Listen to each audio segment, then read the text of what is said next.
Awkward.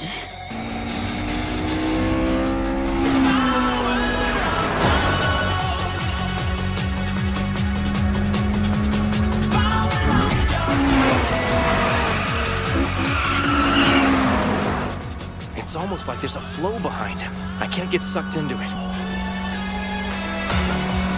But why can't I keep up? I didn't expect that. Maybe because the slope in this first section isn't as steep as the rest of the course.